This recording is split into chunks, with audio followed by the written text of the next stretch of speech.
The Assembly will hear an address by His Excellency Benjamin Netanyahu, Prime Minister of the State of Israel. I request protocol to escort His Excellency and invite him to address the Assembly.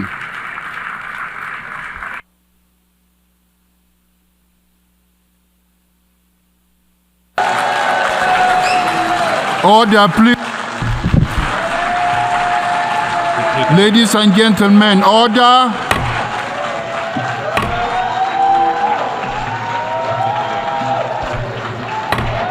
Order, please.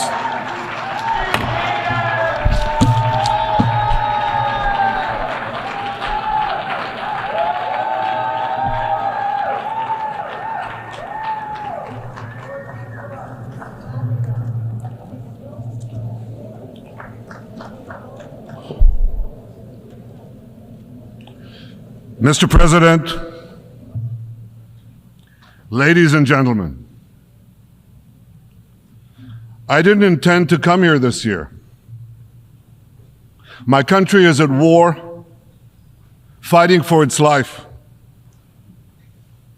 But after I heard the lies and slanders leveled at my country by many of the speakers at this podium, I decided to come here and set the record straight.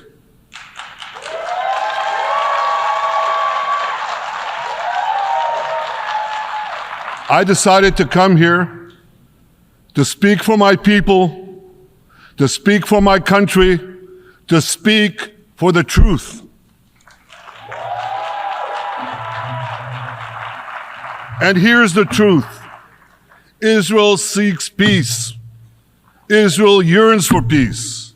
Israel has made peace and will make peace again.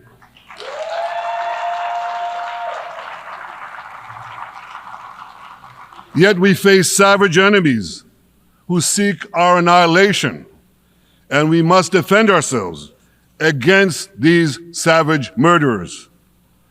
Our enemies seek not only to destroy us, they seek to destroy our common civilization and return all of us to a dark age of tyranny and terror. When I spoke here last year, I said we faced the same timeless choice that Moses put before the people of Israel thousands of years ago. As we were about to enter the Promised Land, Moses told us that our actions will determine whether we bequeath to future generations a blessing or a curse.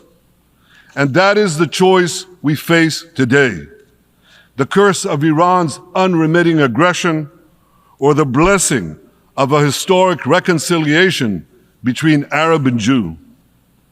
In the days that followed that speech, the blessing I spoke of came into sharper focus. A normalization deal between Saudi Arabia and Israel seemed closer than ever. But then came the curse of October 7th.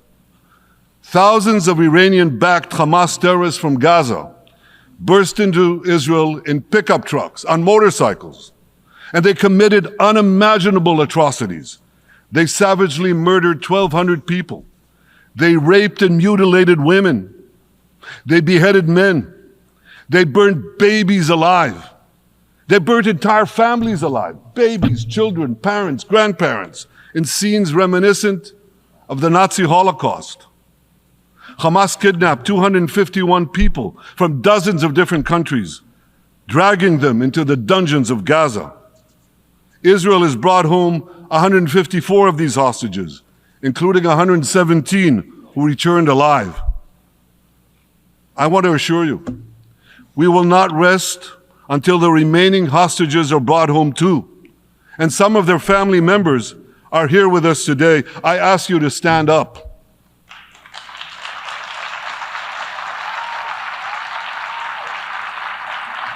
With us is Eli Stevie, whose son Idan was abducted from the Nova Music Festival. That was his crime. A music festival. And these murderous monsters took him. Kobe Smirno, whose son Jonathan was murdered, and his corpse was taken into the dungeons, into the terror tunnels of Gaza, a corpse held hostage.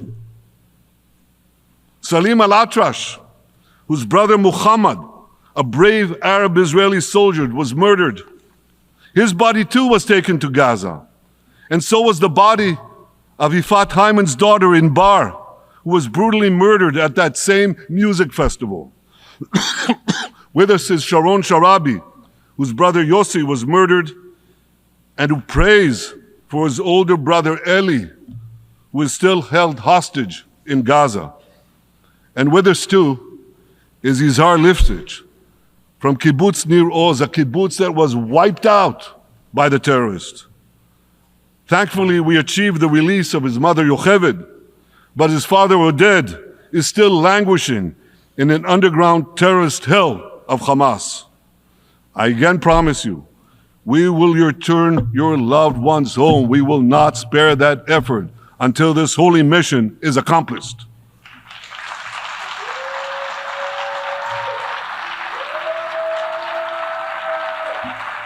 Ladies and gentlemen, the curse of October 7th began when Hamas invaded Israel from Gaza, but it didn't end there.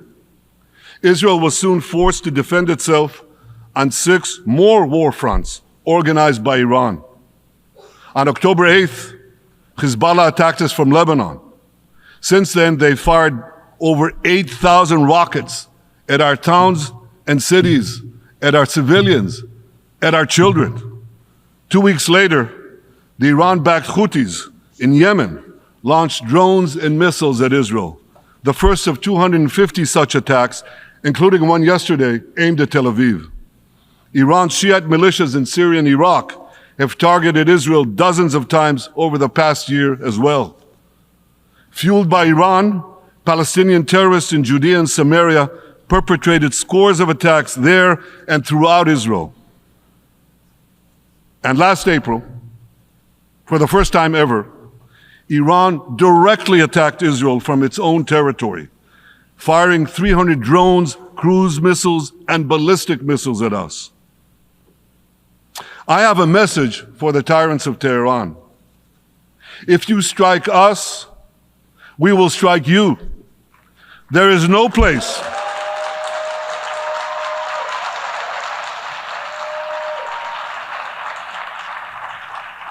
There is no place in Iran that the long arm of Israel cannot reach. And that's true of the entire Middle East. Far from being lambs led to the slaughter, Israel's soldiers have fought back with incredible courage and with heroic sacrifice. And I have another message for this assembly and for the world outside this hall. We are winning.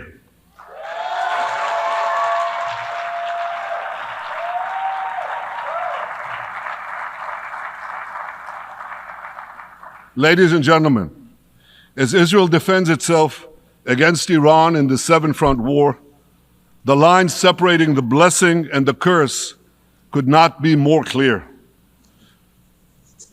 This is the map I presented here last year. It's a map of a blessing. It shows Israel and its Arab partners forming a land bridge connecting Asia and Europe between the Indian Ocean and the Mediterranean Sea.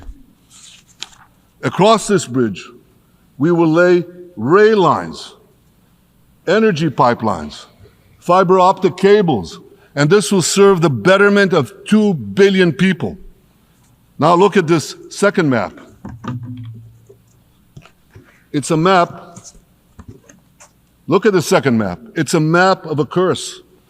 It's a map of an arc of terror that Iran has created and imposed from the Indian Ocean to the Mediterranean.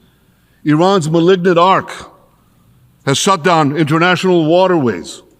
It cuts off trade. It destroys millions, destroys nations from within, and inflicts misery on millions. On the one hand, a bright blessing a future of hope. On the other hand, a dark future of despair.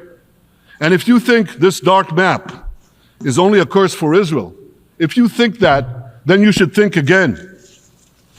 Because Iran's aggression, if it's not checked, will endanger every single country in the Middle East and many, many countries in the rest of the world.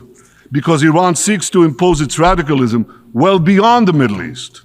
That's why it funds terror networks on 5 continents. That's why it builds ballistic missiles for nuclear warheads to threaten the entire world. For too long, the world has appeased Iran. It turns a blind eye to its internal repression. It turns a blind eye to its external aggression. Well, that appeasement must end. And that appeasement must end now.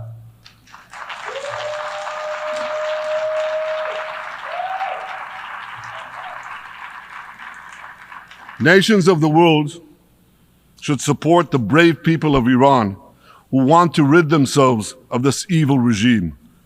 Responsible governments should not only support Israel in rolling back Iran's aggression, they should join Israel.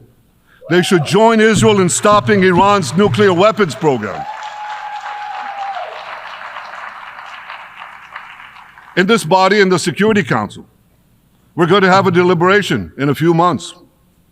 And I call on the Security Council to snap back UN Security Council sanctions against Iran, because we must all do everything in our power to ensure that Iran never gets nuclear weapons.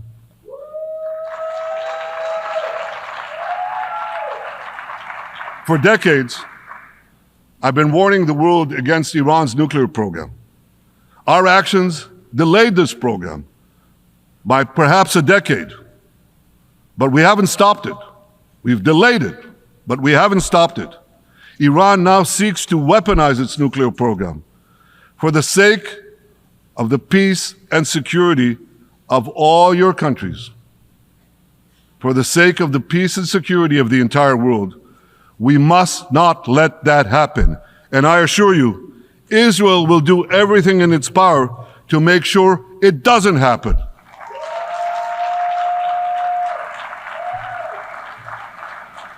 So, ladies and gentlemen, the question before us is simple.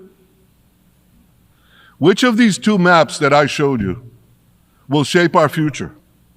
Will it be the blessings of peace and prosperity for Israel, our Arab partners, and the rest of the world? Or will it be the curse in which Iran and its proxies spread carnage and chaos everywhere? Israel has already made its choice. We've decided to advance the blessing. We're building a partnership for peace with our Arab neighbors while fighting the forces of terror that threaten that peace. For nearly a year, the brave men and women of the IDF have been systematically crushing Hamas's terror army that once ruled Gaza. On October 7th, the day of that invasion into Israel, that terror army numbered nearly 40,000 terrorists. It was armed with more than 15,000 rockets. It had 350 miles of terror tunnels, an underground network bigger than the New York subway system, which they used to wreak havoc above and below ground. A year later, the IDF has killed or captured more than half of these terrorists, destroyed over 90% of their rocket arsenal, and eliminated the key segments of their terror tunnel network. In major military operations,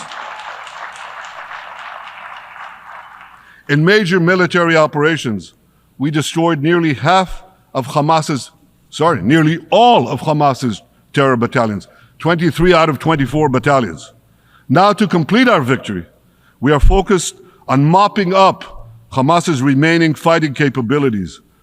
We are taking out senior terrorist commanders and destroying remaining terrorist infrastructure.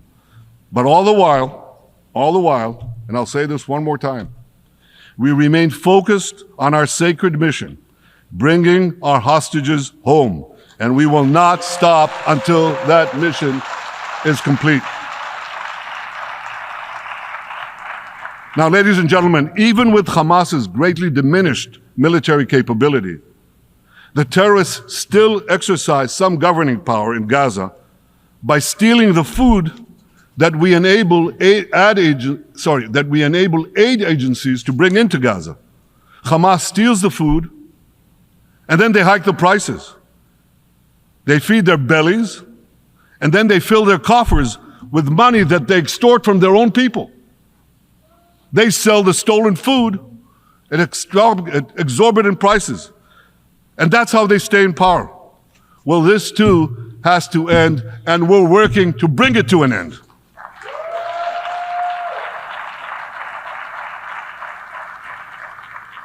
And the reason is simple. Because if Hamas stays in power, it will regroup, rearm, and attack Israel again and again and again, as it is vowed to do.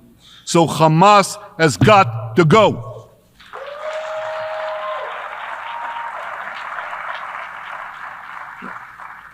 Just imagine, for those who say, well, Hamas has to stay, it has to be part of a post-war Gaza. Imagine, in a post-war situation in World War II, imagine allowing the defeated Nazis in 1945 to rebuild Germany. It's inconceivable. It's ridiculous. It didn't happen then. It's not going to happen now.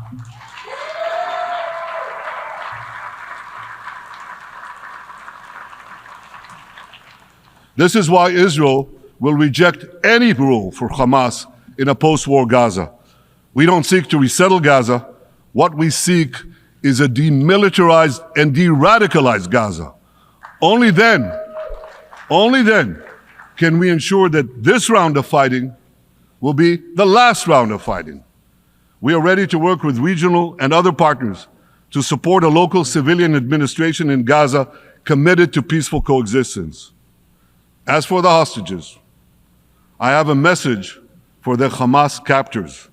Let them go. Let them go. All of them. Those alive today must be returned alive, and the remains of those whom you brutally killed must be returned to their families. Those families here with us today, and others in Israel, deserve to have a resting place for their loved ones, a place where they can grieve and remember them. This war, ladies and gentlemen, this war can come to an end now. All that has to happen is for Hamas to surrender, lay down its arms, and release all the hostages. But if they don't, we will fight until we achieve victory, total victory. There is no substitute for it.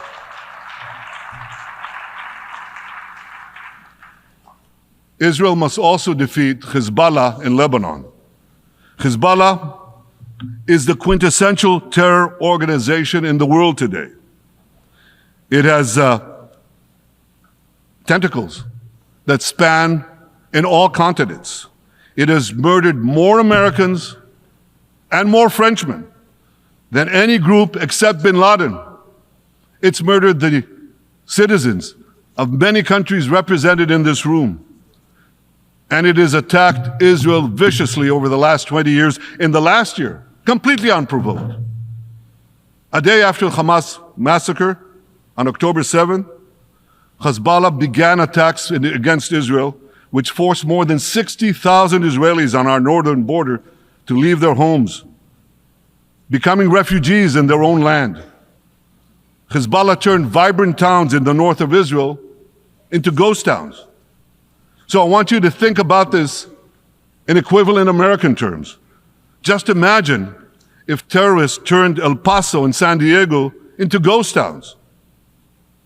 Then ask yourself, how long would the American government tolerate that? A day? A week? A month? I doubt they tolerate it even for a single day. Yet Israel has been tolerating this intolerable situation for nearly a year. Well, I've come here today to say, enough is enough.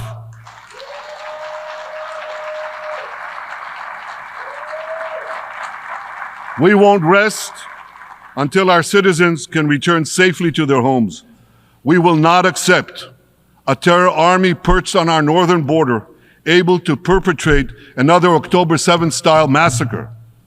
For 18 years, Hezbollah brazenly refused to implement UN Security Council Resolution 1701, which requires it to move its forces away from our borders. Instead, Hezbollah moved right up to our border. They secretly dug terror tunnels to infiltrate our communities and indiscriminately fired thousands of rockets into our towns and villages. They fire these rockets and missiles not from military sites, not from that. They do that too. But they fire those rockets and missiles after they place them in schools, in hospitals, in apartment buildings, and in the private homes of the citizens of Lebanon. They endanger their own people. They put a missile in every kitchen, a rocket in every garage. I said to the people of Lebanon this week, get out of the death trap that Hezbollah has put you in. Don't let Nasrallah drag Lebanon into the abyss. We're not at war with you. We're at war with Hezbollah, which has hijacked your country and threatens to destroy ours. As long as Hezbollah chooses the path of war, Israel has no choice, and Israel has every right to remove this threat and return our citizens to their homes safely. And that's exactly what we're doing.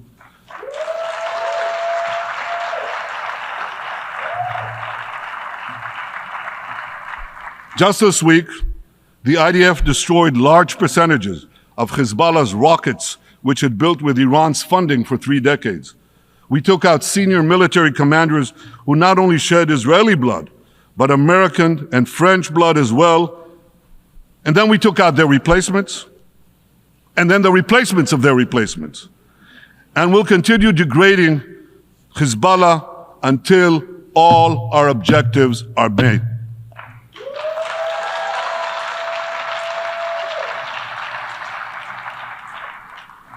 Ladies and gentlemen, we're committed to removing the curse of terrorism that threatens all civilized societies.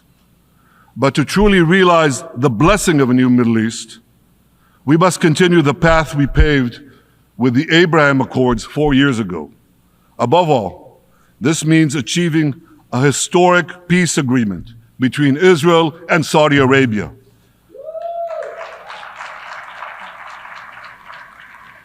And having seen the blessings that we've already brought with the Abraham Accords, the millions of Israelis who've already flown back and forth across the Arabian Peninsula, over the skies of Saudi Arabia, to the Gulf countries, the trade, the tourism, the joint ventures, the peace, I'd say to you, what blessings such a peace with Saudi Arabia would bring. It would be a boon to the security and economy of our 2 countries. It would boost trade and tourism across the region. It would help transform the Middle East into a global juggernaut. Our 2 countries could cooperate on energy, water, agriculture, artificial intelligence, and many, many other fields. Such a peace, I'm sure, would be a true pivot of history. It would usher in a historic reconciliation between the Arab world and Israel, between Islam and Judaism, between Mecca and Jerusalem. While Israel is committed to achieving such a peace, Iran and its terror proxies are committed to scuttling it. That's why one of the best ways to foil Iran's nefarious designs is to achieve the peace. Such a peace would be the foundation for an even broader Abrahamic alliance. And that alliance would include the United States, Israel's current Arab peace partners, Saudi Arabia, and others who choose the blessing of peace. It would advance security and prosperity across the Middle East and bring enormous benefits to the rest of the world. With American support and leadership, I believe this vision can materialize, and much sooner than people think. And as the Prime Minister of Israel, I will do everything in my power to make it happen. This is an opportunity that we and the world should not let go by.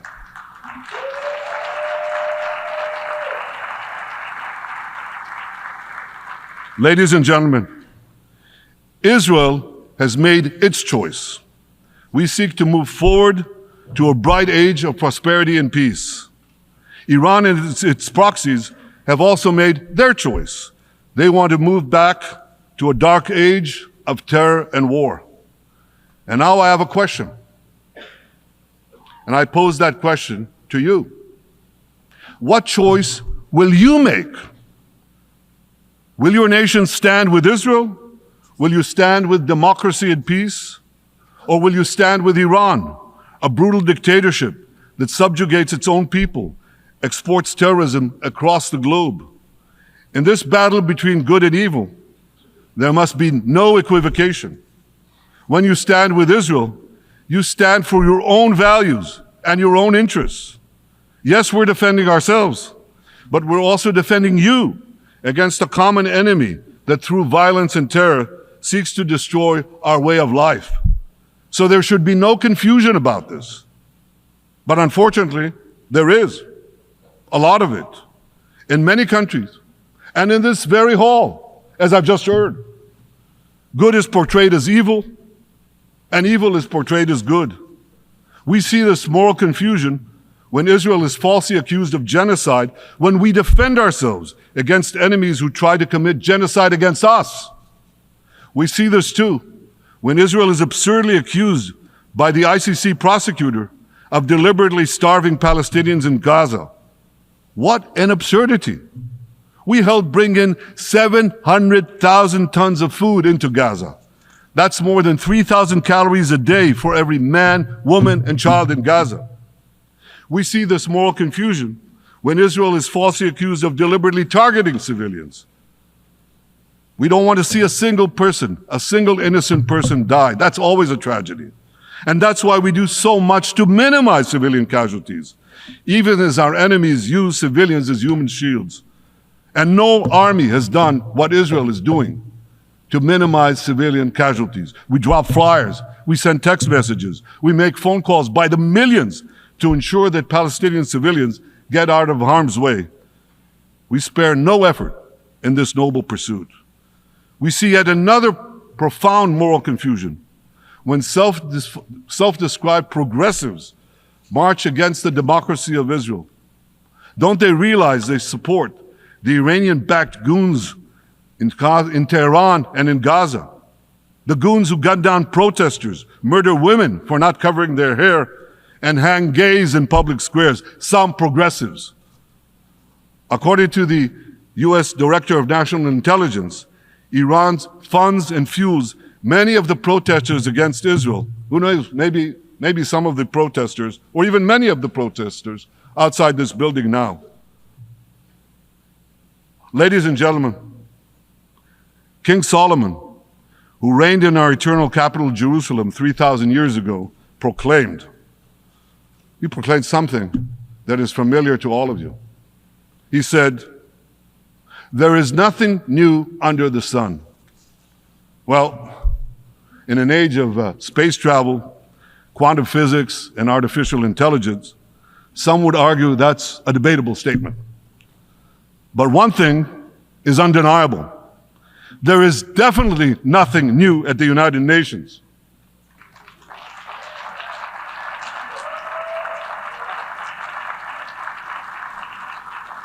Take it from me.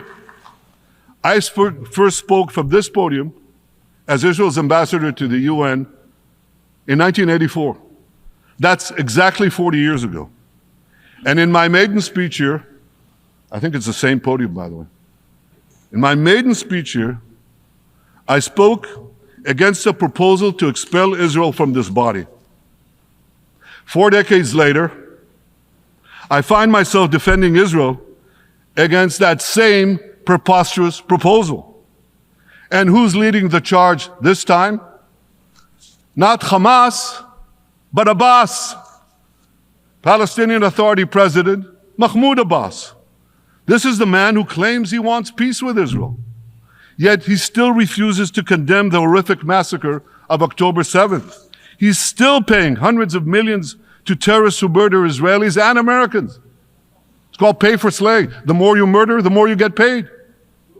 And he still wages unremitting diplomatic warfare against Israel's right to exist and against Israel's right to defend itself. And by the way, they amount to the same thing. Because if you can't defend yourself, you can't exist. Not in our neighborhood, certainly, and maybe not in yours. Standing in this podium 40 years ago, I told the sponsors of that outrageous resolution to expel Israel, gentlemen, check your fanaticism at the door. Today, I tell President Abbas and all of you who would shamefully support that resolution, check your fanaticism at the door. The singling out of the one and only Jewish state continues to be a moral stain on the United Nations.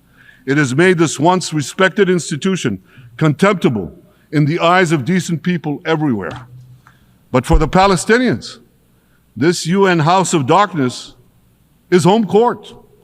They know that in this swamp of anti-Semitic bile, there's an automatic majority willing to demonize the Jewish state on anything. In this anti-Israel flat earth society, any false charge, any outlandish allegation can muster a majority. In the last decade, there have been more resolutions passed against Israel in this hall at the UN General Assembly than against the entire world combined. Actually, more than twice as many. Since 2014, this body condemned Israel 174 times. It condemned all the other countries in the world 73 times. That's more than 100 extra condemnations for the Jewish state. What hypocrisy, what a double standard, what a joke. So the UN's hostility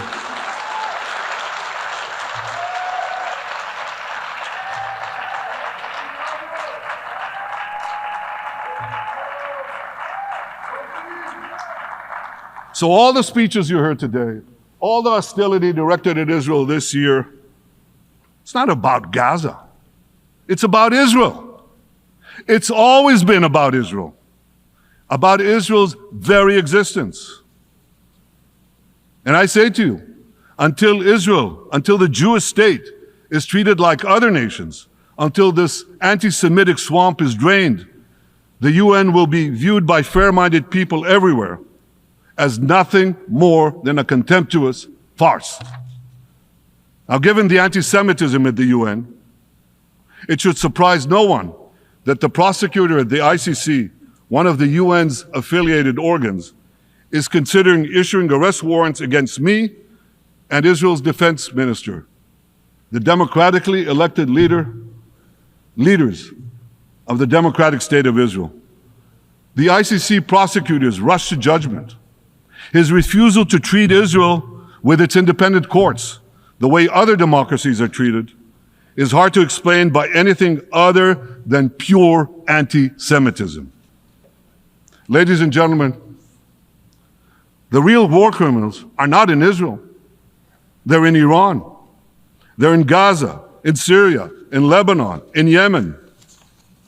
Those of you who stand with these war criminals, those of you who stand with evil against good, with a curse against the blessing, those of you who do so should be ashamed of yourselves.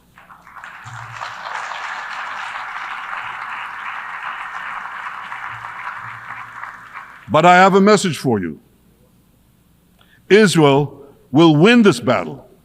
We'll win this battle because we don't have a choice. After generations in which our people were slaughtered, remorselessly butchered, and no one raised a finger in our defense, we now have a state. We now have a brave army, an army of incomparable courage, and we are defending ourselves. As the book of Samuel says in the Bible, Netzach Yisrael lo yishaker. The eternity of Israel will not falter.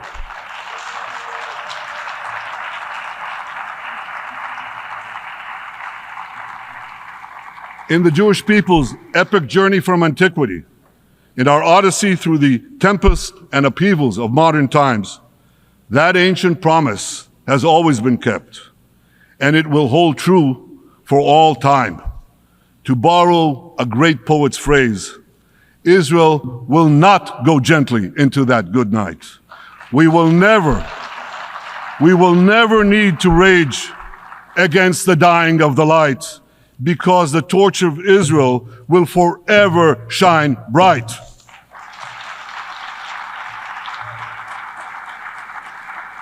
To the people of Israel and to the soldiers of Israel, I say, be strong and of good courage. חזקו ואמצו ואל תיראו מפניהם, כי אדוני אלוהיך הוא ההולך עמך, לא ירפך ולא יעזבך. Am Yisrael Chai, the people of Israel live, now, tomorrow, forever. Thank you.